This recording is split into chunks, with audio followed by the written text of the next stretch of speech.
Hello बच्चों, चलिए प्रश्न देखते हैं। एक पारिस्थितिक तंत्र में कार्बन चक्रण की महत्वपूर्ण विशेषताओं की रूपरेखा प्रस्तुत करें। तो चलिए सबसे पहले हम लोग जानते हैं इससे संबंधित मुख्य अवधारणा को। तो यहाँ पर हम लोग जानेंगे कार्बन चक्र के बारे में। हम जानते हैं यह बहुत ही महत्वपूर्ण चक्र है। कार्बन चक्र का अगर हम वर्णन करें तो यहाँ पर इसमें वायुमंडल इसमें शामिल होता है, जलमंडल भी शामिल होता है। इसके अलावे जो पेड़ पौधे जीव जंतु है यह भी इसमें शामिल होता है। यानी यहाँ पर जब चक्रण चलता है तो इस चक्रण में वायुमंडल का कार्बन जीव जंतुओं में या फिर जलमंडल में, और जलमंडल का कार्बन किसी न किसी रूप में जीव जंतुओं में, वापस जीव जंतु से या तो जलमंडल में आता है या फिर वायुमंडल में आता है। तो इस तरह से चक्रण चलते रहता है और कार्बन की जो प्रतिशत मात्रा वायुमंडल, जलमंडल और जीवों में होती है वह नियत रहती है। अगर हम देखें तो सबसे महत्वपूर्ण स्रोत जो कार्बन डाइऑक्साइड का है वह वायुमंडल में है और इसके अलावे जलमंडल में भी है। वायुमंडल में जो मुख्य रूप से कार्बन होता है वह मुख्यतः जो कार्बन होगा यह मुख्य रूप से जो पाया जाता है वो कार्बन डाइऑक्साइड के रूप में होता है, वायुमंडलीय कार्बन डाइऑक्साइड। यही कार्बन डाइऑक्साइड जल में भी आकर के घुलता है, जिसमें कि जलीय जीव जंतु भी उस कार्बन डाइऑक्साइड का प्रकाश संश्लेषण में उपयोग करते हैं और यह जल में घुल करके जल में कार्बोनेट एवं अन्य कार्बनिक यौगिक का निर्माण करते हैं, जो बाद में जमा होकर के यानी कि डिपॉजिट होकर के यह चूना पत्थर का निर्माण करते हैं या फिर अन्य पदार्थ के रूप में यह जो जल होता है, जल के सतह पर जो सबसे आंतरिक सतह भीतर वाला जो पेंदी वाला भाग होता है, नितल वाला भाग होता है, वहां पर जाकर के यह जमा हो जाता है। तो ये कई रूप में जमा हो सकता है, जिसमें से एक चूना पत्थर भी है जिसमें कि कैल्शियम कार्बोनेट होता है। तो ये कार्बोनेट इसमें आकर के जमा हो जाता है।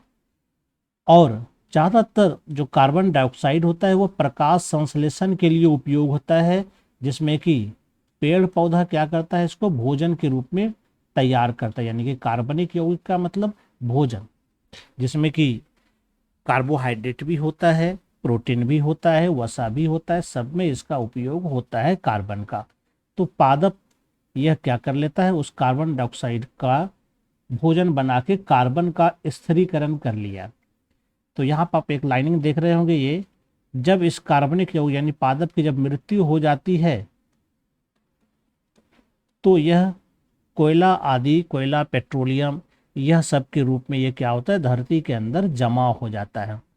क्योंकि जब पेड़ पौधा कहीं गिरता है तूफान के कारण, भूकंप के कारण, तो उस पर कई वर्षों तक जब उस पर ऊपर से काफ़ी भारी चीज़ें, मिट्टी वगैरह जमा होते रहती है, तो काफ़ी वर्षों के बाद इस पेड़ पौधे का जो परिवर्तन होता है कोयला में या फिर पेट्रोलियम में हो जाता है।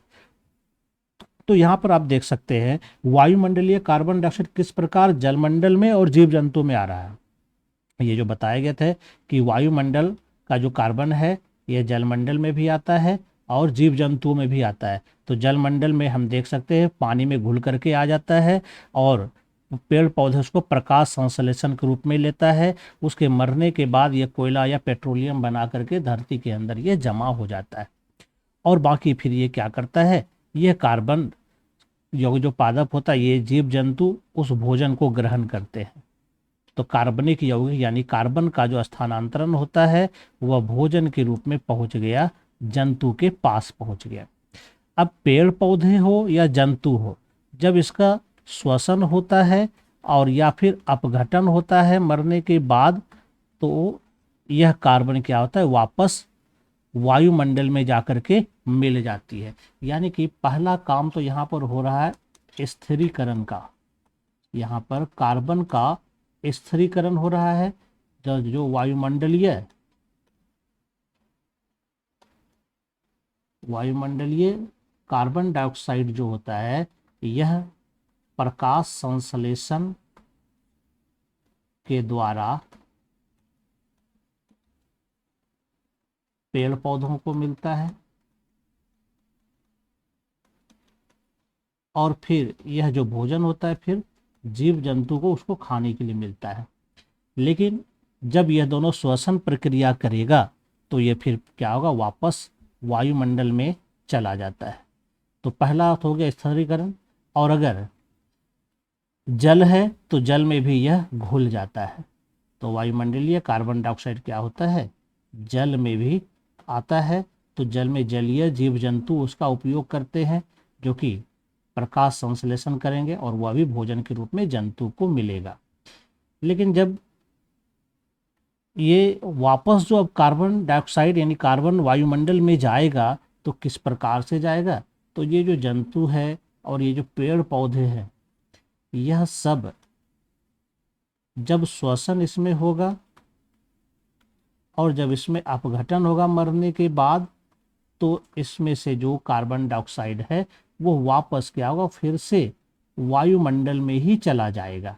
ऐसा होता है। और जो कार्बन डाइऑक्साइड कार्बन यौगिक रूप में था, पेड़ पौधे जब मर जाते हैं तो बहुत सारा वो कोयला पेट्रोलियम के रूप में परिवर्तित हो जाते हैं। और यह तभी इसकी वापसी होगी जब हम इसको वहाँ से निकाल करके इसका उपयोग हम दहन काम के लिए करेंगे, तो फिर से यह कार्बन डाइऑक्साइड निकाल करके ऊपर दे देगा। तो इस तरह से कार्बन चक्र पूरा होता है। आशा करता हूँ आप समझ गए होंगे। धन्यवाद।